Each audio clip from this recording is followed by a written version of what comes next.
Welcome back, everyone, and I have exciting news to announce that it is official. I am officially moving into TT Group. There's no more questions of, am I going to be there, what I'm going to have to do, this, maybe that, maybe this.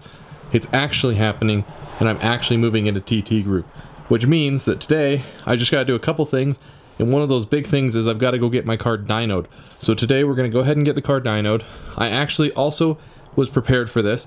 I have these tires right here, which are Toyo RRs, and these are the 275/35 R18s, which is basically what my car runs already.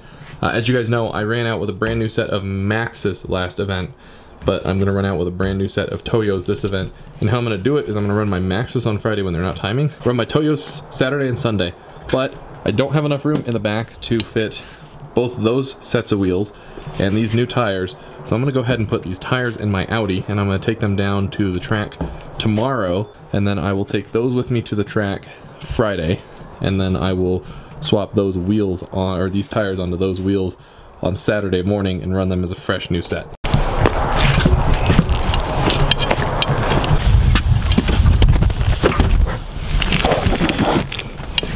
Okay, with the tires out of the way, I'm going to go ahead and fix this wheel now, just because I need it fixed before I head out to the dyno, which I don't have a lot of time before.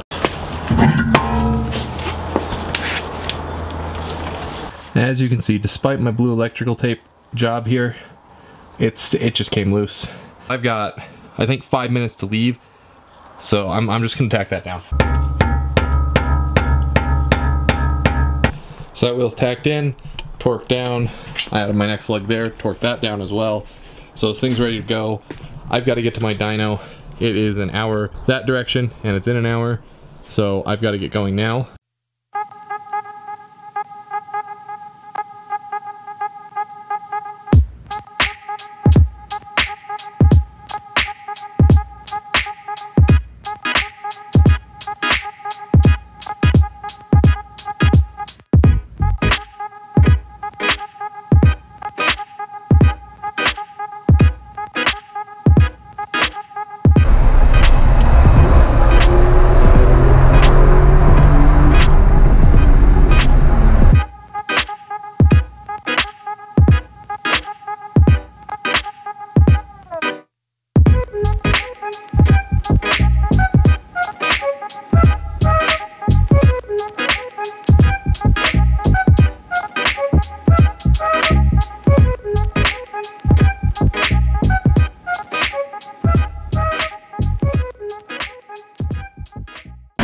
Just got my new car to the Turbo Labs. They're taking it around, and we're going to get that thing dynoed here in just 1 second.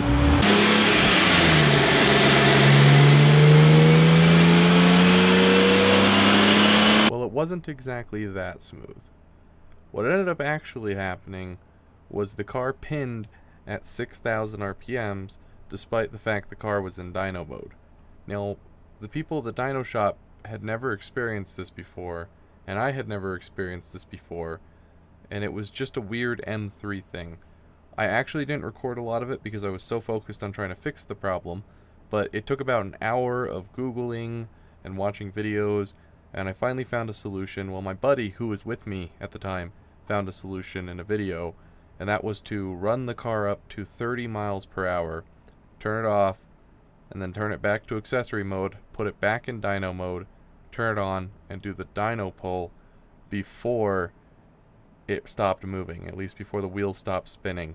That was the only way I could get an effective dyno pull.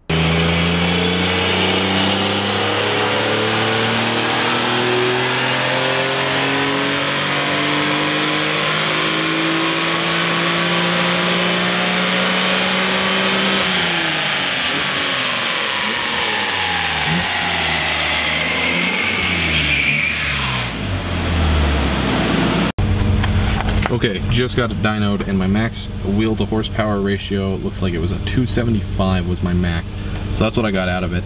And then I got this here, and I've got to do all these calculations right here. That's all I got to do next. And I've got to take the 8 highest, and I've got to throw them down there, and then take the average of the 8. So the max 275, and then all those. And that'll give me my average wheel to horsepower, and that is what I'm going to base my weight off of on this. It was scary though, because I didn't know if I was going to actually be able to get it done, because when we got here I was peaking at 6,000 RPM, and typically it limits itself at 6,500, which is weird because I was peaking out at 6,000, and then I did all the dyno stuff that you're supposed to set up, and it would still only peak at 6,500 after like pulling fuses and doing all the setup buttons. It wasn't working. If I couldn't get that to work at all, I wouldn't be able to compete this weekend. I probably wouldn't even be allowed to show up because I wouldn't have all of my required paperwork done. But luckily, that's all done. Those, I just gotta get those submitted, and then this fancy one is mine to keep for my own record's sake. But anyway, I've got an hour drive to get back home and then finish setting up for the track this weekend. Back from the dyno with some good results, so that's exciting. And that was like the last thing that I needed to do before getting it in, so I'll go ahead and get that paperwork submitted. Now I'm going to go ahead and do this. I'm going to fix it, readjust its height. I have done that so many times on camera, so I'm just going to spare you guys the trouble. And then after that, I'm going to go ahead and get those tires or those wheels cleaned before I have to get this thing in for its safety inspection, which hopefully it'll pass with flying colors, especially after I fix that. But fingers crossed, because last time I went in there, they gave me a slew of things that I needed to fix before I could go on track. Luckily, I was able to get them all taken care of. I just don't want to have to deal with that again. So I'm going to go ahead and fix it and then clean those. Now, I'm going to wash these no different than I have in the past, where I just wash them down and get all of the brake dust off and all of the rubber off. Then I'm going to clean the wheels the same method I used to clean all of the rubber off of the car in that one video with the wax, which there's not a lot of surface rubber. I just wanted to make them look good. That one's probably, I think, the worst with it all around the edge right there. And like I said, I'm not going to clean the inside. There's a lot more in there than there is out here, but I just want to get the face of it looking nice for photos and things like that, since it is, like I said, my first competition officially.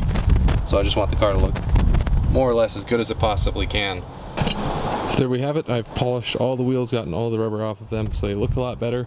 They'll be better for photos, and like I said, I've also got new tires, so my tires are going to look really good, at least on Saturday. This is going to be first on Friday. I'm going to run them like this.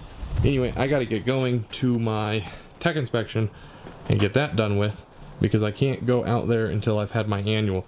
And like I said, this is my annual, so I won't have to get it again next year, or not next year, next session, because I'm not running HPDE anymore. This will be good for the rest of the year, so I'm stoked about that. So this is where I get my tech inspection done, and if this place looks familiar to you, it's probably because another YouTuber, a big one that's not me, named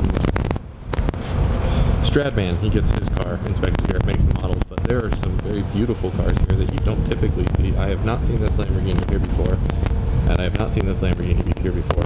This is my dream Lamborghini, the Gallardo, and then that's also one of my favorite Lamborghinis in the world. But if I were to buy one, if I could only buy one, I'd buy that one.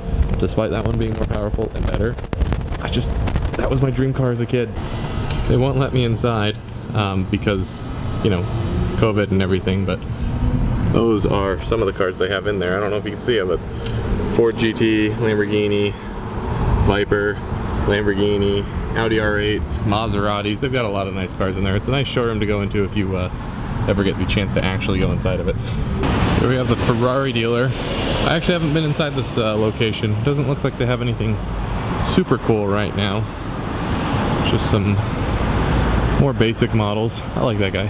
Fun fact about the Ferrari dealer is it actually used to be in the building that makes the models, which is where my car currently is. So that's where they used to be. Don't know if you can see it through the window there, but that's a GT3, oh man, now I'm not, the name is escaping me. But see a lot of those at the track. I'm not allowed to go wait in the place with my car, so I went and I got myself some tea, and I was going to go sit at that park over there, but you can see that guy jumping around on the sidewalk just way out there. This is not a great lens for it, but that dude is coked up on something. And he made me very uneasy because he wouldn't leave me alone and he was continuously talking to me. So I figured I'm gonna wander and find a new place to wait for my car to get done. So I've never been in this part of the city before. It's not something I'm too familiar with, but it's very rampant with homeless people.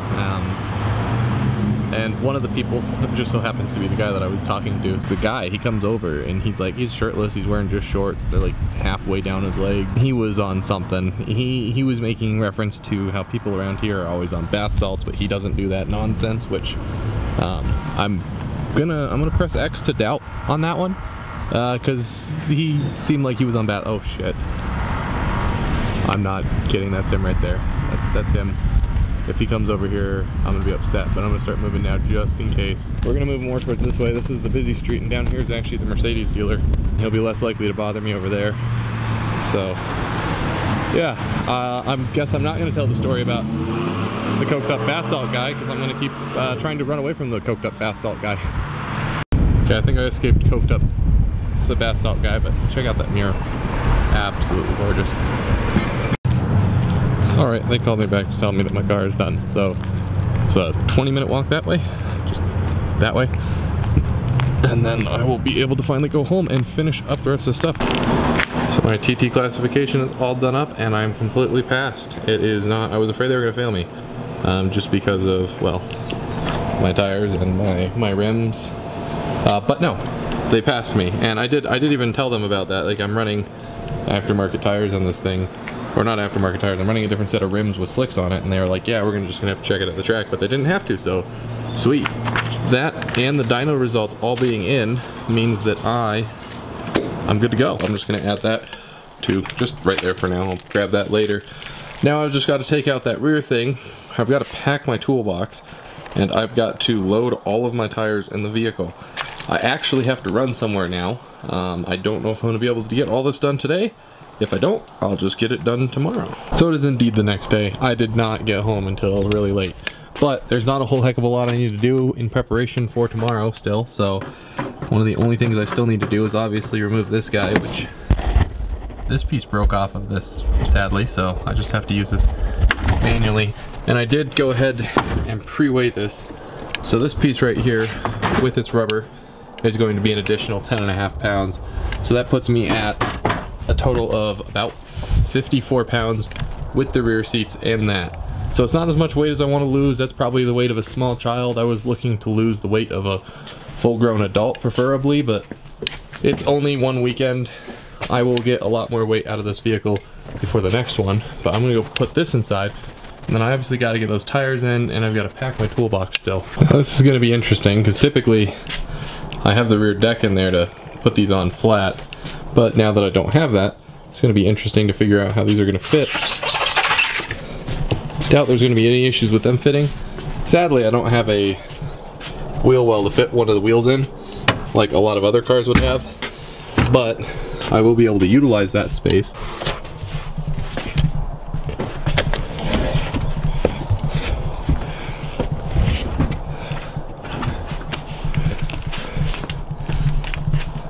And there we have it. There was no issue with them fitting. I didn't expect there to be one. I just didn't know how much easier or harder it would be without having a flat surface to put them on. That guy fits in right there. So there you guys have it, with the exception of maybe my cameras, like my GoPro and the camera I'm using right now, and obviously the backpack that I carry with me that has my computer and everything in it, that I leave at the place I stay over the weekend. That is prep for a track weekend, and not just prep for a track weekend, a prep for my first time running TT. So I've got that annual tech inspection taken care of. I've got my dyno results in. I've got all that stuff, which is not normal stuff that I have to prepare for. But obviously that was stuff that I had to get done in order to go out this weekend, which I'm absolutely stoked for. I'm really hoping, like I said, I only got 55 pounds out of the car, which is 55 pounds out of the car, which is not a whole heck of a lot. I would have liked to offset the weight of my whole self inside the car, which is 180, I think, at the current moment. So it would have been nice, although I kind of knew that wasn't going to happen. There's still a ton I'm going to pull out of the car in coming weeks, coming months, as I get the car more prepped. There's also a ton of things that are going to get done to the car, like seat, sunroof delete. Anyway, that's all I've got for you guys today. I'll see you guys in the next video.